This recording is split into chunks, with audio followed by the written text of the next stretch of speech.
Tocamos en este Táctica y Estrategia la economía real y lo hacemos con una gran compañía, se llama NetApp y con nosotros está Ricardo Maté. Ricardo, ¿qué tal? ¿Cómo va todo? Pues muy bien. ¿Qué es NetApp? ¿A qué os dedicáis vosotros? Bueno, NetApp es una compañía multinacional, está basada en Sunnyvale, en California, en el Silicon Valley americano, y nos dedicamos a sistemas de almacenamiento y manejo de la información. Aquí en España aterrizáis hace 10 años. Un poquito más de 10 años, casi 11 años. ¿Y desde entonces cómo han cambiado los sistemas de almacenamiento aquí en España y cómo ha cambiado la percepción y la necesidad que tienen las empresas de ese almacenamiento de datos? Bueno, yo creo que no solamente han cambiado en España, la verdad es que ha cambiado en todo el mundo. Si no tenemos más que ver cómo han evolucionado las cosas, la aparición de redes sociales, por ejemplo, y compañías como Facebook, la cantidad de información que se mantiene dentro de estas redes sociales es increíble. Está creciendo el almacenamiento de datos del orden de 2 veces al año. Y esto pues está haciendo que las compañías tengan que buscar nuevas maneras de almacenar esa información y no solo de almacenar esa información, sino ser mucho más eficientes en cómo almacenan esa información. Y crece la necesidad de almacenar datos por que ahora almacenamos no solo palabras, sino también sonido e imágenes, ¿no? Bueno, efectivamente, quizás tenemos la idea de que el vídeo o la música o el sonido tan solo se guarda, pues no lo sé, en Internet o en compañías de medios como el vuestro, ¿no? Sin embargo, cualquier empresa hoy en día está almacenando no solo datos puros, sino imágenes, vídeos, presentaciones PowerPoint, los correos electrónicos están creciendo de una manera desmesurada y esto, repito, está haciendo que las necesidades de almacenamiento crezcan de una manera exponencial. ¿Y se almacena absolutamente todo? Se almacena todo, la verdad es que sí. Es más complicado el diferenciar los niveles de almacenamiento que el almacenarlo todo, pero esto lo que implica es que las empresas no pueden almacenarlo todo de la misma manera. Tienen que buscar mecanismos inteligentes para ser más eficientes en cómo se guarda esa información. Y la tecnología hoy en día permite ser más eficiente en cómo se guarda la información. No, ¿y no sería mejor almacenar solo lo necesario y no almacenarlo todo y buscar esos mecanismos eficientes de luego buscar esa información? Eso sería lo deseable. Lo que pasa es que luego esa información para todos es importante y es muy difícil el poder diferenciar un dato importante de uno que no lo es tanto. ¿Y almacenan todo tipo de empresas? Porque yo estoy pensando, un banco sí que es lógico que almacene los datos de sus clientes, de sus empleados, las presentaciones de sus empleados, un medio de comunicación también, pero ¿todo tipo de empresas necesita ese guardar datos? La verdad es que estamos viendo que prácticamente todas las empresas de todos los sectores están creciendo, si no al doble, al menos un rango de un 50 a un 80%. Por lo tanto, la respuesta es prácticamente sí.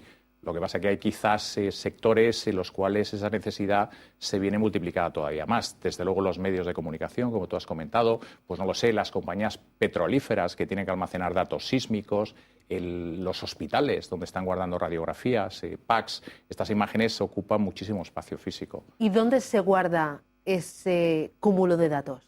Bueno, pues en estos sistemas de almacenamiento, que es lo que fabricamos nosotros precisamente. ¿Y son seguros? Estoy pensando ahora en el terremoto de Lorca. ¿Hay un terremoto? ¿Esos sistemas de almacenamiento son seguros? ¿Lo soportan? Vamos a ver, en sí mismos los sistemas de almacenamiento son seguros. Lo que ocurre es que están físicamente en algún sitio. Si en el lugar donde están esos sistemas de almacenamiento tienen un desastre natural y no tienes un mecanismo de contingencia, pues te podrías quedar sin esos datos. Entonces, bueno, pues todas las grandes compañías suelen tener un centro ante desastres en el cual tienen copias de la información original.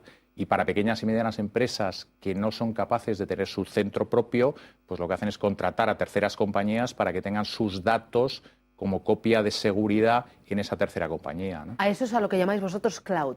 Bueno, el cloud iría un poquito más allá. El concepto de cloud lo que significa es informática como servicio. ¿Y esto qué significa? Que en vez de tener tu propio centro proceso de datos en el cual tienes tus sistemas de información y tus aplicaciones, lo que haces es contratas a una compañía para que te dé esas aplicaciones como servicio.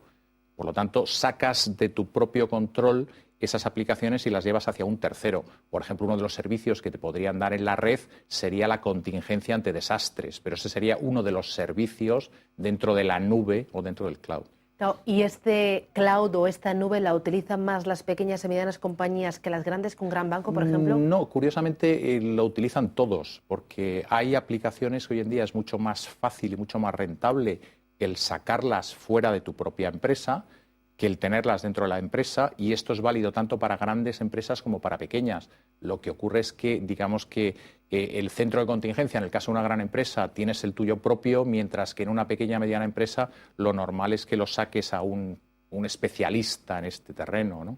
¿A vosotros no os afecta la crisis? Porque estoy pensando que las empresas siempre, en épocas de bonanza o en épocas de recesión económica, siempre necesitan guardar los datos y luego volver a rescatarlos de forma eficiente. Bueno, pues la verdad ¿Sois es que no nos afecta la crisis. O sea, nosotros acabamos de presentar resultados hace escasamente un mes de nuestro año fiscal y hemos crecido un 30% en facturación y un 85% en beneficios.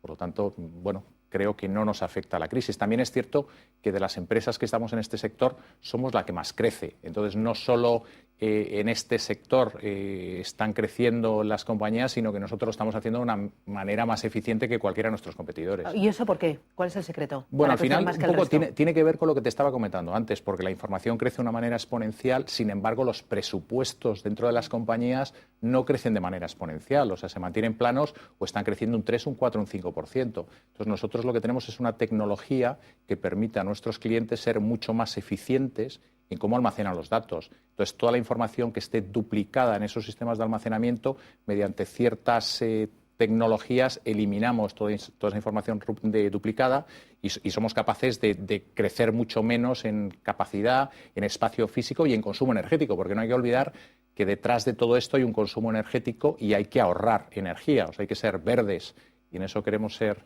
Veo que a lo largo de toda la entrevista has hablado siempre en plural, nosotros. ¿Quiénes forman NetApp aquí en España?